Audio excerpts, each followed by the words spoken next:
تو سلمان صاحب میرا سوال یہ ہے کہ ہم تو جان چکے ہیں افغانستان کے سامنے ہم نے یہ بات بھی رکھی ہے، لیکن افغان حکومت، عبوری حکومت جان بوجھ کر انجان کیوں بنی ہوئی ہے؟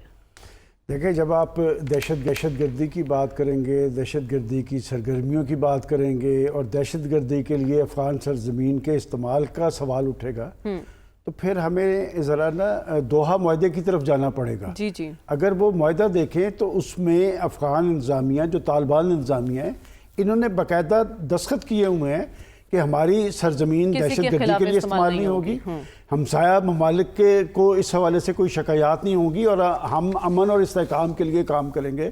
اور جب سے وہاں پر طالبان انتظامیہ برسر آئی ہے، یہ دہشت گردی کا رجحان کم نہیں ہوا بلکہ بڑھا ہے۔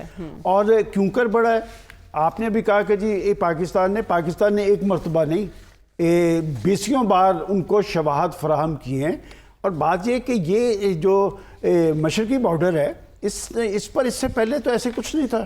دیکھیں، مغربی بارڈر کا سوال ہوتا تھا، لیکن جو کچھ وہاں سے شروع ہوا ان کے آنے کے بعد، اور یہ بات بھی ہمیں یاد رکھنی چاہیے کہ پاکستان وہ تھا جس نے اس وقت ٹرمپ صاحب جب برسر آئے تھے تو انہوں نے افغانستان کی صورتحال کے پیش نظر پاکستان کو ٹارگٹ کیا تھا، اس لیے کہ پاکستان ان کا کیس پیش کرتا نظر آتا تھا۔ اور پاکستان کیس اس لیے پیش کرتا تھا کہ ہم سمجھتے تھے کہ سی پیک کا مستقبل اس خطے کے اندر ترقی اور خوشحالی کے عمل کے حوالے سے اہم ہے اور پاکستان کا ایک بڑا رول بنے گا، اور اس کے لیے افغانستان کے اندر امن لازم ہے۔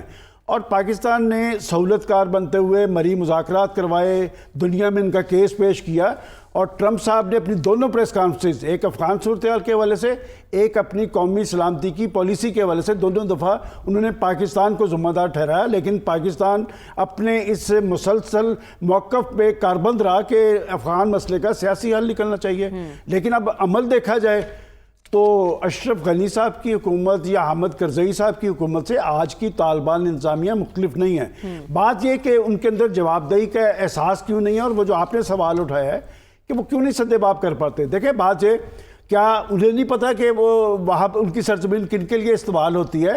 اصل میں وہ یہ بات اس کا اعتراف اس لیے نہیں کرتے کہ اگر یہ اعتراف وہ کریں گے تو پھر دوحہ معاہدے پہ نظر ثانی کی درخواست بھی آ سکتی ہے۔ اور میں آپ کو یہ بھی بتاتا چلوں، یہ جنرل اسمبلی کے اجلاس میں ایک ورکنگ گروپ بنا تھا افغانستان کے حوالے سے، جس میں روس تھا، چین تھا، ایران تھا، پاکستان تھا، چاروں نے افغان انتظامیہ کو باور کروایا کہ شکایات بڑھ رہی ہیں، دہشت گردی کے رجحان میں اضافہ ہو رہا ہے۔ لیکن کنٹرول تو کر سکتے ہیں نا، ریٹ کیوں نہیں دکھائی دے رہی افغان عبوری؟ دیکھیں، یہ آپ نے بڑا سادہ سا سوال کیا کہ کیا وہ کنٹرول کرنا چاہتے ہیں؟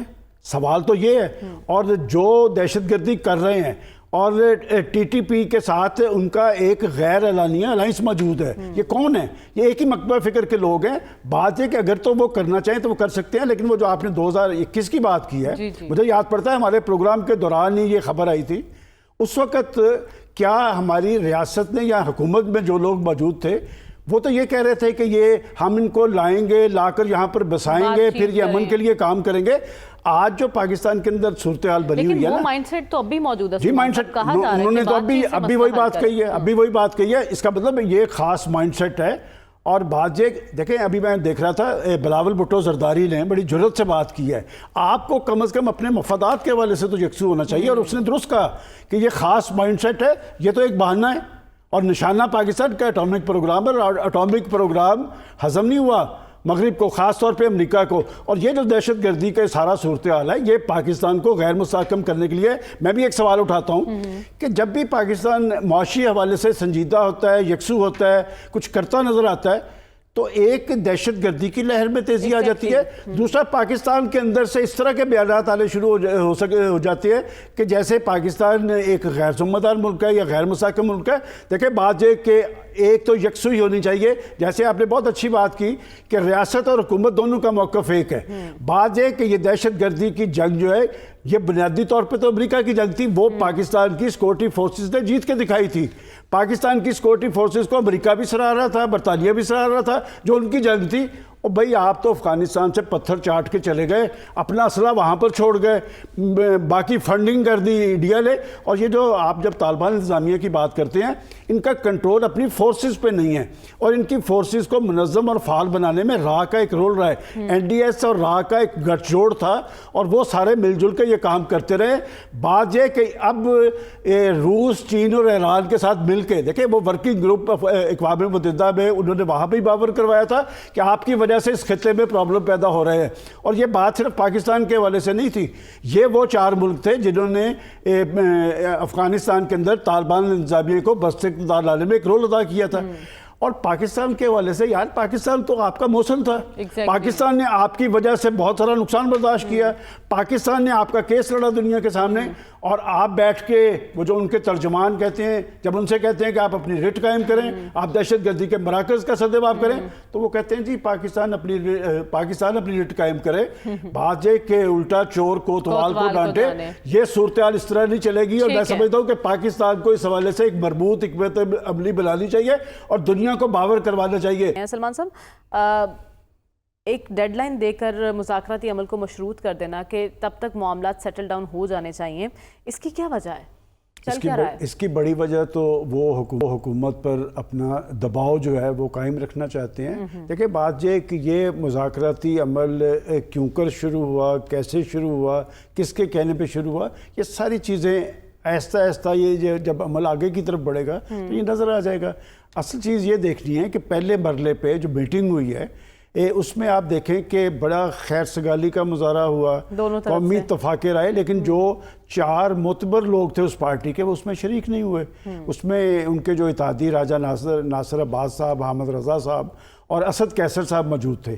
اب اصل جو اجلاس ہوگا وہ 2 جنوری کو ہے, اور 2 جنوری کو ان کے دیکھنا ہے کہ ایجنڈے پہ کیا ہوگا اور وہ جو لا کے مطالبات کرنا چاہ رہے ہیں وہ کیا ہیں. اس لیے کہ ان پہ ایک بڑا پریشر یہ آ رہا ہے کہ جی آپ اپنی پارٹی کے لیڈر اور جو لوگ گرفتار شدگان ہیں ان کی رہائی کی بات کریں گے, اور یہ بات ہوگی. دیکھیں بات ہے کہ ماضی کے اندر بھی پولیٹیکل فورسز کے درمیان جو بات چیت کا عمل ہوتا ہے اس میں روایتی. آپ یہ کہہ رہے ہیں کہ ابھی ایجنڈا بھی ڈیسائیڈ نہیں ہوا, ابھی ٹیبل پہ کوئی مطالبات نہیں رکھے. ابھی کوئی ایسی بات نہیں ہے. دیکھیں میں نے آپ کو بہت پہلے یہ بات خان صاحب یہ دعویٰ کر رہے ہیں کہ انہیں ایک آفر کی گئی. اس کا سب سے بڑا فائدہ یہ ہوا, دیکھیں آپ کا سوال بڑا لمبا ہو جاتا ہے, اس کا بڑا فائدہ یہ ہوا کہ جو ٹکراؤ, تناؤ, الزام تراشی وہ سارا ماحول تھا وہ ایک ٹھہراؤ میں تبدیل ہوا ہے. درجہ حرارت میں کمی آئی ہے اور اس کی بہت ساری وجوہات ہیں. لیکن میں آپ سے جاننا چاہتی ہوں, پہلی میٹنگ کے بعد ہی خان صاحب کا یہ دعویٰ کر دینا کہ مجھے آفر ہوئی ہے, یہ درست ہے؟ دیکھیں بات یہ کہ وہ جو بھی کہیں گے اس طرح کی صورتحال میں وہ اپنا ایک پریشر رکھنا چاہتے ہیں گورنمنٹ پہ. کیا گورنمنٹ یہ پریشر لیتی ہے؟ آپ یہ بات کر رہے ہیں, میں یہ کہنا چاہتا ہوں کہ وہ اس طرح کی صورتحال کے اندر وہ جن سے توقعات لگا کے بیٹھے ہوئے ہیں نا, وہ توقعات درست نہیں ہیں. دیکھیں اگر آپ پاکستان کے اندر کام کر رہے ہیں, پاکستان کے اندر آپ ایک پولیٹیکل فورس ہیں, تو ان کی پارٹی کے زیادہ تر لوگ اور یہ اس پارٹی کا المیہ یہ ہے کہ وہ پاکستان سے باہر بیٹھے ہیں. وہ تو ٹرمپ اور اس کی ٹیم سے توقعات لگا کے بیٹھے ہوئے ہیں. وہ تو خان صاحب اور ان کی پارٹی کو ایک ایسی وادی میں دھکیلنا چاہتے ہیں جس میں ان کے لیے کوئی اچھی چیز نہیں ہے, چونکہ پاکستان کی تقدیر کے فیصلے واشنگٹن میں نہیں ہوں گے, یہ اسلام آباد میں ہی ہونے ہیں. اور ماضی کے اندر میں آپ کو 10 واقعات بتا سکتا ہوں کہ پاکستان پہ بہت سارا پریشر آیا. ایٹمی پروگرام کا تو مجھے لبا بلبا یاد ہے کہ اس وقت کے پرائم منسٹر کو کیا کیا کچھ کہا جاتا رہا. لیکن پاکستان ایک ذمہ دار ملک ہے, ہم اپنے آپ کو انڈر ایسٹیمیٹ کرتے ہیں ہر حوالے سے. یہ جو مذاکراتی عمل شروع ہوا ہے یہ انہوں نے اپنی طاقت کی بحالی کے لیے ایک اہم پیش رفت ہے. اس لیے کہ آپ یاد کریں کہ جب ان کا احتجاجی پروگرام تھا 24 نومبر کو, کیا کیفیت بن گئی تھی. ہر آدمی اپنی اپنی ایک ڈفلی بجاتا نظر آ رہا تھا. اور بات یہ کہ پارٹی کے اندر ہمارا پاکستانی جمہوری سسٹم کا بڑا المیہ یہ ہے کہ پارٹی اس کے اندر جمہوریت نہیں ہوتی, اور پارٹی کے اندر سارا کلچر جو ہے خوشامد پہ چل رہا ہوتا ہے. اور جو شخص جیل کے اندر بیٹھا ہے دیکھیں میٹر وہی کرتا ہے. اور بات یہ کہ یہ سارا مذاکراتی عمل ان کی مرضی سے ہی شروع ہوا ہے کہ بات یہ کہ وہ یہ بھی کام کرنا چاہتے ہیں, اور دوسری طرف وہ سول لاپرواہی کی ان کی کمپین بھی چل رہی ہے. یہ بہت بڑا تضاد ہے. 2 جنوری کو کیا کوئی بڑی پیش رفت ہو سکتی ہے؟ میرا نہیں خیال کہ اتنی اس طرح کے مذاکرات میں ابھی ہفتوں چلے گا. جہاں تک آپ نے 31 جنوری کی بات کی ہے کہ جی وہ 31 جنوری تک ختم کرنا چاہتے ہیں, تو یہ میری بات سے ریکارڈ پہ رکھ لیں کہ یہ معاملہ جن کے کہنے پہ چلا ہے اور جیسے چل رہا ہے نا, یہ 31 جنوری تک کی بات نہیں، اس سے آگے بھی چلے گا۔ اور بات یہ کہ یہ خود تحریک انصاف کے فائدے میں ہے۔ اچھا، ہفتوں میں یہ عمل مکمل ہوگا یا مہینے لگ جائیں گے؟ میں نے تو آپ کو پچھلے ہفتے کیا کہا تھا، میں نے یہی فکر آپ کو کہا تھا کہ یہ دنوں کی بات نہیں ہے، یہ ہفتوں چلے گا، اور اس کے پیچھے بہت کچھ اور چیزیں بھی موجود ہیں۔ بات ہے ان کی اپنی سروائیول کا ایشو ہے، وہ پاکستان کی ایک پولیٹیکل پارٹی ہے۔ البتہ یہ بات میں ضرور کہہ سکتا ہوں کہ اگر کوئی یہ توقع لگا کے بیٹھا ہوا ہے کہ اس مذاکراتی عمل کے نتیجے میں کسی کی بڑی رہائی عمل میں آئے گی، تو یہ کہنا بہت قبل از وقت ہے۔ یہ پاکستان کی عدالتوں نے ہی فیصلہ کرنا ہے۔ تو رہائی ایجنڈے پر نہیں ہوگی آپ کے خیال میں؟ میں نے تو آپ کو بتا رہا ہوں ایجنڈے میں کیا ہوگا، کہ وہ پہلے یہی رکھیں گے، لیکن اس پہ وہ ایک روایتی ایجنڈے میں چیزیں ہوتی ہیں۔ وہ کہے گا جی ہمارے لیڈر کو رہا کرے، جو گرفتار شدگان ہے۔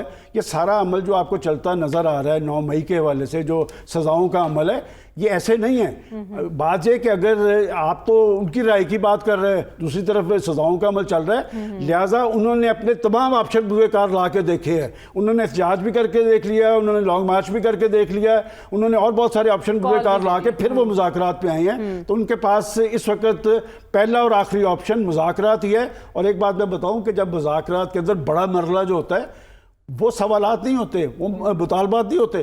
بڑا مرحلہ یہ ہوتا ہے کہ جب آپ بیٹھ جاتے ہیں، جب آپ بیٹھ جاتے ہیں تو پھر آگے کی طرف پیش رفت ہوتی ہے۔ اور پولیٹیکل پارٹیز اور پولیٹیکل لیڈرشپ جب آپس میں بیٹھتے ہیں نا، اصل مسئلہ یہ ہے کہ کوئی صاحب یہ نہیں چاہتے تھے کہ جی اس حکومت کے ساتھ بیٹھا جائے، فارم 47 کی حکومت، ان کے پاس اختیار کوئی نہیں ہے۔ بالآخر پلوں کے نیچے سے ہی پانی بہتا نظر آ رہا ہے۔